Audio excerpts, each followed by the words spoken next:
Welcome everyone, we are the Grin Brothers and we're continuing our playthrough and hopefully finishing our playthrough of Marvel vs. Capcom Infinite. Raphie is doing the entire final battle here. Oh gosh, that claw attack has just got no motion to it. There's like no indication he's about to fire it off. And I wouldn't mind if that was like his standard combo sort of thing, but it does so much damage.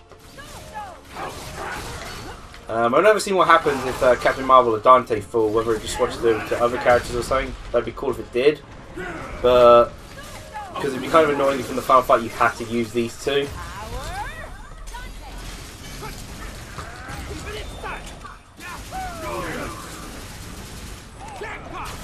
He ain't taking much damage there. In fact, he doesn't seem to be taking any damage. That's because he's gone into defense. Ah, okay. There we go.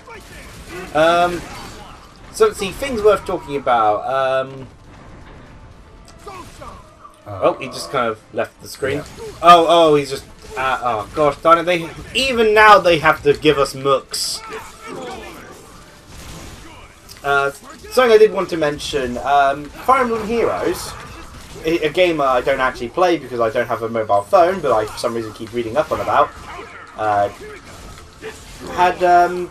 Well, at the moment it's got its Valentine's Day banner event going on. But before that, they had the Choose Your Legend voting contest too. Whereas the first Choose Your Legends voting contest was the character poll, which resulted in Ike managing to win despite him being separated by two characters. Yeah. And it resulted in the top two male and top two female vote characters, which in turn were Ike, Roy, Lynn and Lucina, resulted them in getting legendary outfits, sort of as sort of legendary unit sort of thing. Well, they've got the sort of second round of voting sort of started commencing, and it was an interesting thing because they ended up releasing the results so far, sort of halfway through, which had Hector in number 1, Emperor in number 2, and Marth of Shadow Dragon in number 3. And along with that, they had, at the time, I think it was Celica contently in the number 1 spot for the females. Number 2 was Camilla, and then number 3 was, I think it was Erica. However, they kind of ruined Erica's, but because after the midway point, because people saw how the results were going so far, they changed up their voting pattern as a result of what was going on. People who are fans of Marth, the voting pattern changed to everyone concentrating their Marth votes on Shadow Dragon Marth, because Marth, much like Ike before him, is also split between two versions, because Fire Emblem 1 and Fire Emblem 3. Yeah. Which is, which people said is kind of annoying, because if Fire Emblem 1 and 3 Marth were actually together, he'd actually have won. It would be included and got on a legendary unit. Yeah. And screwing over Erica's chances is the fact that just before the Choose Your Legend vote, they actually released a new unit version of her. They released Erica as a mage unit. So because people had just got a new Erica unit, less people started voting for her. Yeah. But the fun thing was there was a few people who complained that Camilla's sort of is going to get yet another costume. She's a Fates character, has already had plenty of costumes so far, and of course Fire Emblem Heroes, much like the rest of the Fire Emblem community, although not as much as the other games and such, has been focusing an awful lot on, of course, Awakening and Fates. Yeah. A lot of the extra sort of outfits are for Awakening and Fates characters. Admittedly, I'd say that after the Valentine's banner was actually one which isn't Awakening and Fates related, but the other times it's mainly been Awakening and Fates characters. In the sort of like the New Year's, Christmas banner, all that. But so the final votes came out, and the male votes hadn't changed who was in who. Hector came in first for the males, and Emperor came in second. So they'll be getting new legendary units. Marth Shadow Dragon got a lot more votes because people started switching over to just voting for him. So the other Marth went down in votes, but wasn't enough to get Marth to the second spot. Yeah. But then there was a few more votes. Celica was still in number 1. Suddenly out of nowhere, despite everyone still thinking Camilla would be number 2, I think it's Veronica from spot number 5 jumped all the way to 2nd spot. Oh. The best part is, Veronica is a Fire Emblem Heroes character. She's the villain of Book 1 of Fire Emblem Heroes, the first part of it. Oh. So as people, they're going to end up having to release a legendary Veronica as a playable unit. She wasn't even a playable unit, obviously, because she was the villain of Fire Emblem Heroes, not of the other Fire Emblem games. Do you remember this, Dante? Do you remember this? I didn't know he had Oh. that. I was about to say that didn't do much damage, and then all that.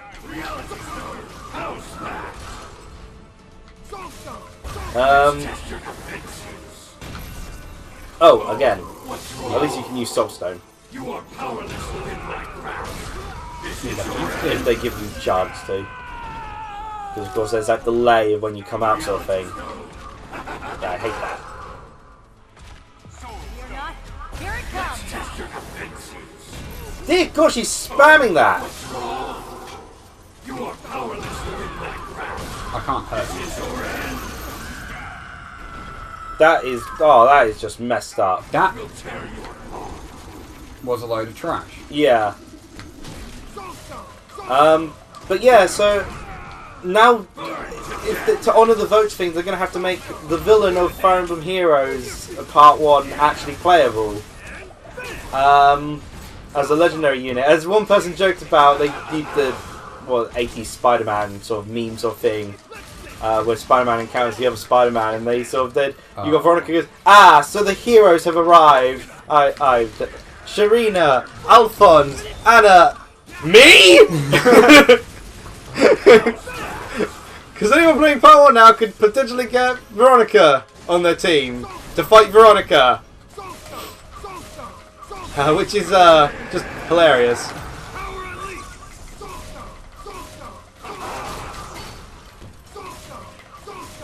Just trying to nab some health. Oh wait, that's just defense. Ouch.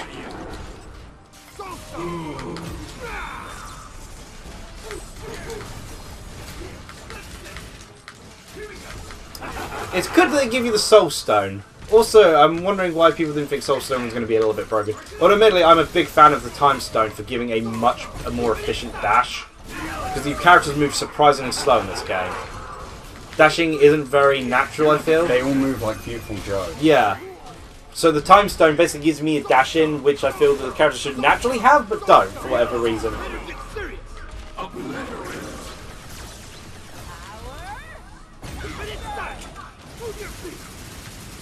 Abusing Soul Stone. That's how it was meant to be. I mean, the Captain Marvel was probably not going to survive another hit sort of thing, but... So, when you can, you got to swap her out to get her some more Soul Stone. Like that, yeah. Yeah, I think that's a ultimate interrupting attack. Like, every ultimate I tried with that, and he was able to just take me out of it immediately with that shout. Yeah. So yeah, it looks like you're going to be winning this. It's interesting that both characters have a transformation there. But yeah, that's basically all to talk about Fire Emblem Heroes sort of thing. I do want to actually talk about Fire Emblems in a more in-depth sort of thing. Because it's interesting that I'm a fan of it. Finally died. Yeah, that was a thrilling final boss battle, wasn't it, Rafi? Isn't that how you should end a game? The perfect end fight. I assume there's another fight. I don't believe that that's the final fight because Thanos just kind of left. They just magically fly. Also, we took a really long time to do this. Yeah, X has just been standing there. What was that? Baby, Infinity Buster. Yeah, can we get to the shooting? Wait, so he can't even activate himself. Someone else has to push a button. That's a terrible weapon. X can't fly. Also, why are you having him... Yeah, why are you having him fly? No, Dr. Strange made him float up. Could he just... Oh, he's activated his armor of light. Lend me your strength. We need someone to hold him still, Yeah, because that aim is... Oh yeah, they did this in the comics, except Doctor Strange did it to Wolverine because Wolverine could regenerate, so no matter how much the power started ripping Wolverine's body apart, it's like, don't worry, you'll heal! X can just be rebuilt. But of course they can't do it because all the X-Men aside from Magneto here are dead. Yeah. So, Where is Magneto? giving him some of his power to X. Use my 8-way dash! 8-way dash killed Ultron. No, okay, we all know it was Spencer's power there that could be I haven't Hey even seen... Zero, you've been clearly helpful in this game. So much. Ultron Sigma is destroyed in the most climactic finish ever. Dogs! It's over. Yeah, I think you're right. Oh, Charlie? It's good to the have you child back, screams. Oh, Charlie missed down Spider-Man. Thank you, my friend. Call me Iron Man again, and I'll crush you. Friendly! Thanos. On the wind. We're not talking about that. Jenna saw things my way. Oh, Eventually. yeah, he's not going to be alive for You much took a longer. hell of a risk giving the Soul Stone to Ultron Sigma. I'm not sure I trust that decision. It didn't even Wait, who are you again? So, what the hell happened? Yeah. Ah, Magneto! Good to see you! Ultron Sigma gone. Shouldn't things go back to the way they were? No. Right. Time rewinds, the universes separate, the dead come back to life. That's how this normally works, right? I do like how they point out this cliche. The X-Men come back to life only when Fox gets bought up by Disney, but that's never going to happen. I like how Spencer was just there to be like, yo, he's still here. And the reality stone is cracked. Didn't you just blow it We're up? stuck with each other. Yeah, you literally just disintegrated him. Oh, wait. The Easter eggs. Rockets. What? And so Rocket gained all the powers of the Infinity Stone, becoming the villain of the next game. Infinity Rocket. Born by any one of us. Between the heroes of both dimensions, we must share this burden. I don't know. Why don't we just instantly start trying to use him? Let's just give him the hood for a second. He seems to use him perfectly well on his own. 2 to Exgard, and 2 to the Dark Kingdom. Wait, I pray that we never again... one, there's not enough of X-Guard left. But if that day comes, we... Secondly... Also, Dark Kingdom, Morrigan and Dante are like the only people... and Dante doesn't even Rider, live I there, but... guess. Yes.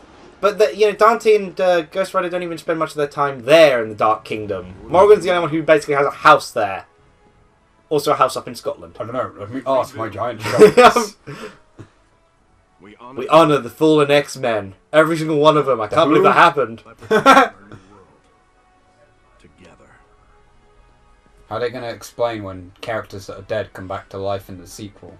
If they ever make You weren't dead! It's comic books. We just came back to life. It's not that hard. And all the Asgardians who apparently just weren't relevant. They just died. Loki was dead. Everyone was dead. Odin was dead. Wait, That's it. rewind time and That Dr. just- Light yeah. comes back to life. They- Just Dr. Light's the only one who comes back to life. That doesn't even make sense. That's it. They just... Yeah, that's the final battle. That was how they end it. What about Thanos? Oh, they've even got Venom's voice actor. And Modo. And Winter Soldier and Black Widows. Even though they don't appear. Yeah, they got Groot's voice. Yeah, I don't understand. Where is Groot? Also, can I point out, all of the X-Guard mooks were voiced by someone called John. They're all different Johns. Did you not notice that? No, I didn't. It was John, and John. I'll have to see that as I inevitably name the video. So yeah, that was Marvel vs. Capcom Infinite Story Mode. What did you think? Kind of anticlimactic. A tad anticlimactic. They were just like, everyone's dead. Yeah, all the X-Men are dead. Hey ho. We're recording. So yeah, that was their big thrilling story that they basically David put out. They killed off all the X-Men to get The it English- released. They made sure to release it in September so people could experience this thrilling storyline. The English. And they got rid of all those sort of non-necessary features. So, what did you think? The English editor was called Mr. Cockman.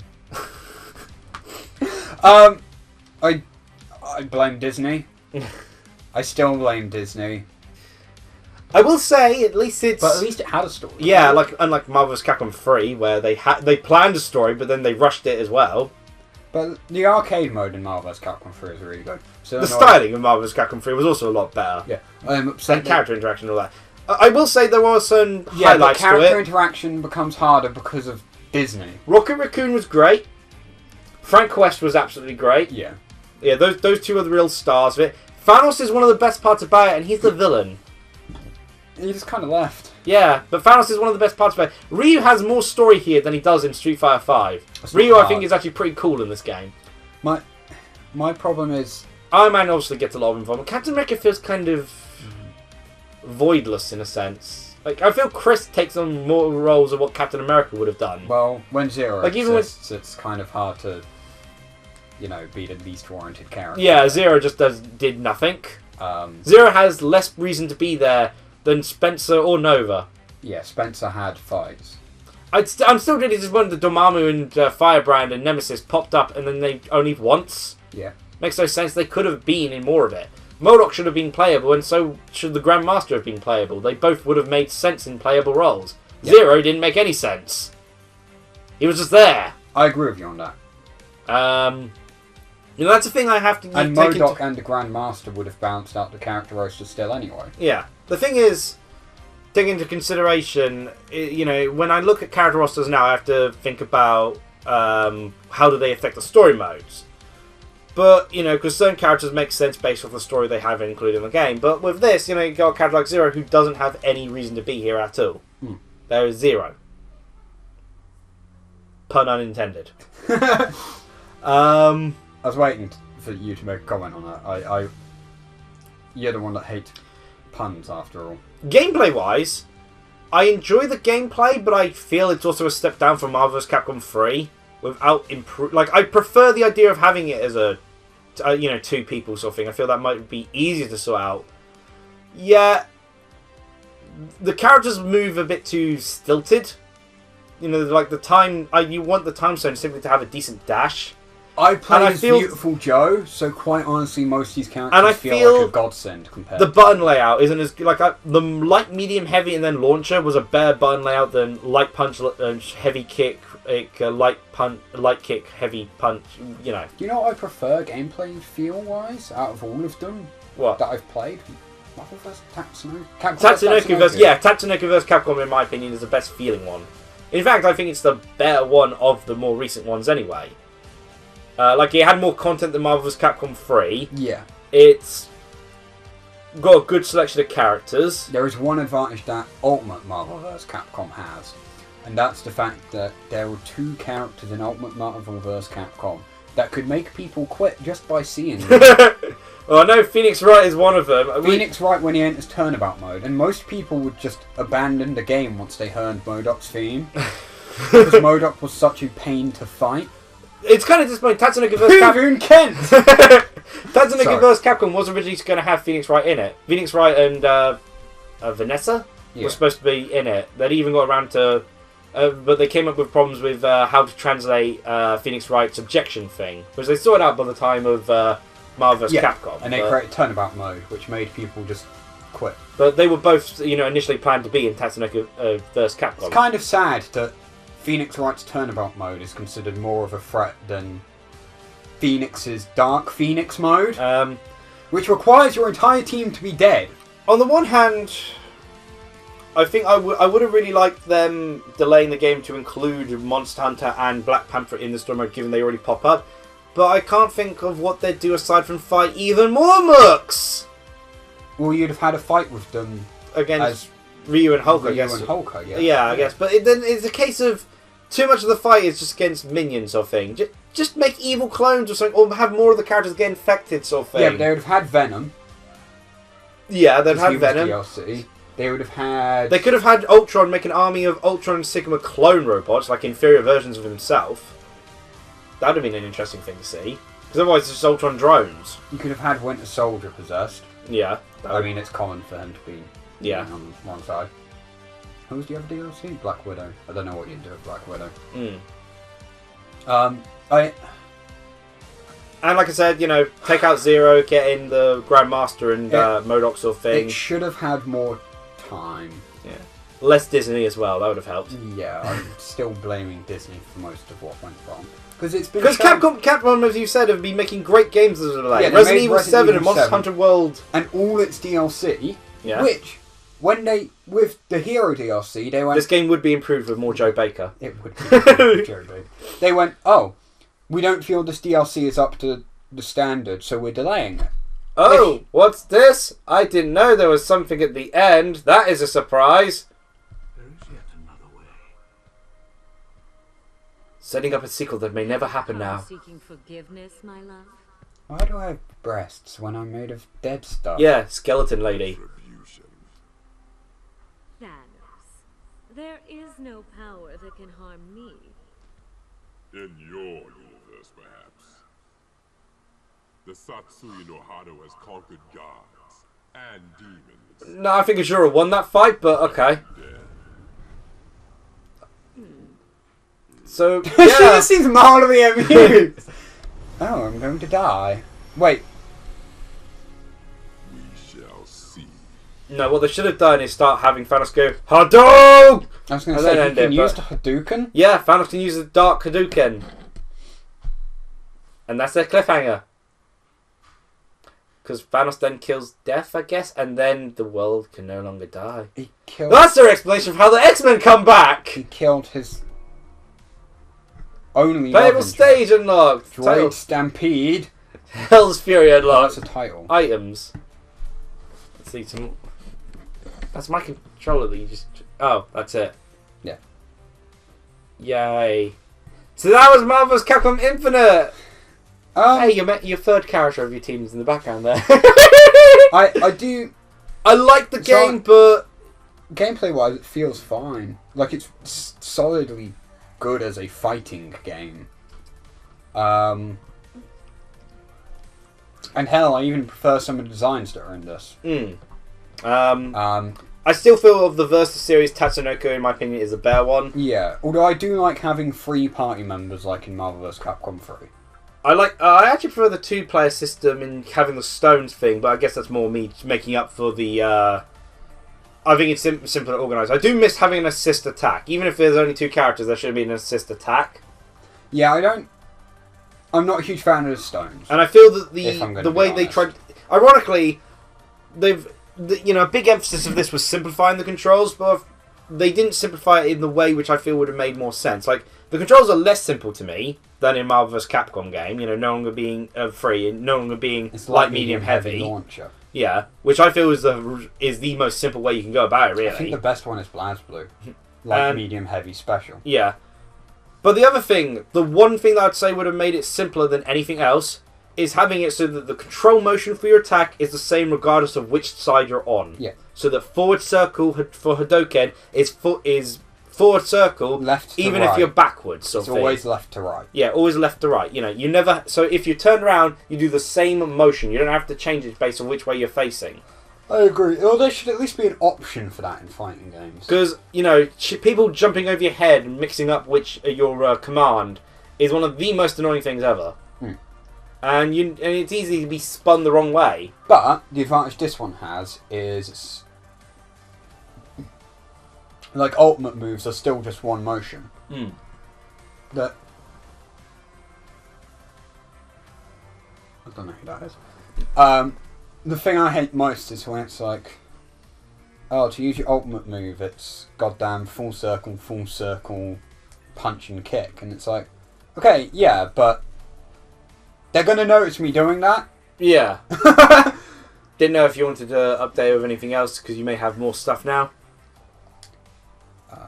But yeah, that's... You complete arcade mode with Nemesis? When did you ever do that? Yeah. Rocket spamming. Paparazzo. But yeah, it's fun at least. But I can also see why it's been a hard sell. And again, I do feel it's people have been misleading misleading the blame onto Capcom rather than Disney. Yeah, people blame Capcom. They don't deserve the blame. Yeah.